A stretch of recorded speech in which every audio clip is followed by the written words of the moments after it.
Telangana CM Revanth రెడ్డికి BJP MP Raghunandan Rao బహిరంగ లేఖ రాశారు. 20 ఏళ్ల క్రితం కట్టిన ఇళ్లను కూలగొడుతున్న హైడ్రాకు మూసీ నది మధ్యలో కడుతున్న బిల్డింగ్లు కనిపించడం లేదా అని ప్రశ్నించారు.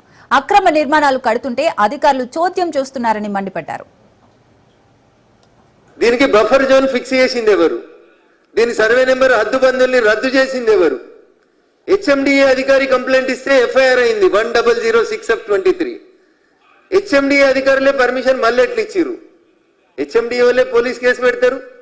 ఈ ప్రాజెక్ట్కి కంపెనీకి ఎవరైతే ఓనర్ ఉంటో ఆయన మీదనే ఎఫ్ఐఆర్ రిజిస్టర్ అవుతుంది, ఆయన మీదనే పోలీసులు ఛార్జ్షీట్ ఫైల్ చేస్తారు. ఇంత జరిగిన తర్వాత మళ్ళీ మీరు ఈ అనుమతుల్ని కొనసాగిస్తున్నారంటే దీని వెనకాల ఉన్న మీ మంత్రులు ఎవరు, మీ ఎమ్మెల్యేలు ఎవరు, లేదా మీ ముఖ్యమంత్రి పేషీ నుంచి ఏమైనా ఆదేశాలు పోయినాయా, లేదా పిసిసి అధ్యక్షుని ఆదేశాల మేర కన్స్ట్రక్షన్ జరుగుతుందా?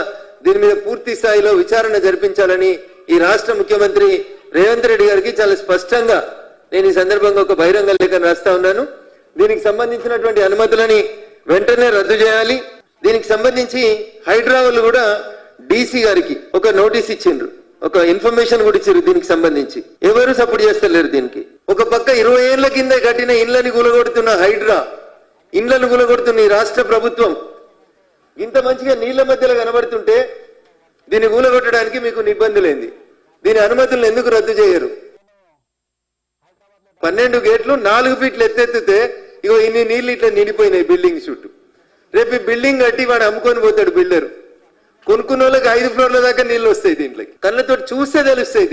దీని ఏదో పెద్దగా సైంటిస్టులు వచ్చి రెవెన్యూ వాళ్ళు వచ్చి ఏదో చేయాల్సినటువంటి అవసరం లేదు. మీరు అక్కడికి వచ్చి నిలుచుంటే ఎట్లా ఇస్తారు అనుమతులు? ఎట్లా ఇచ్చింది హెచ్ఎండిఏ? పేదోడికి అనుమతులు ఉంటే, బ్యాంకు లోన్ ఉంటే కూలగొడుతురు కదా అయ్యా రేవంత్ రెడ్డి గారు. దీంట్లో మీ మంత్రుల పాత్ర లేదంటారా?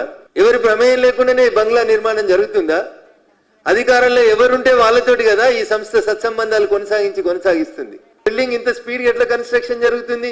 హెచ్ఎండిఏ మాట్లాడేది, హైడ్రా మాట్లాడేది, పిసిసి అధ్యక్షుడు మహేష్ కుమార్ గౌడ్ మాట్లాడారు, ముఖ్యమంత్రి గారు మాట్లాడారు, మున్సిపల్ మంత్రి ఎవరో మీకు అందరికీ తెలుసు.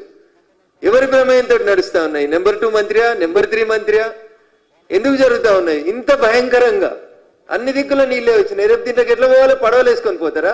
1,00,000 కోట్లు పెట్టి మీరు మూసిని ప్రక్షాళన చేయాలని కలగంటున్నారు కదా ముఖ్యమంత్రి గారు. మరి ఈ బంగ్లా ఎట్లా కడుతున్నారు? కొత్త బంగ్లాలు ఎట్లా వస్తున్నాయి? మూసి పరివాహక ప్రాంతంలో, ఎఫ్టీఎల్లో, బఫర్ జోన్లో పోలీసు వాళ్ళు కేసు నమోదు చేసి ఛార్జ్షీట్ కూడా వేసిర్రు. దీని అద్దులు తొలగించబడ్డాయి అని వేసిర్రు వాళ్ళు ఛార్జ్.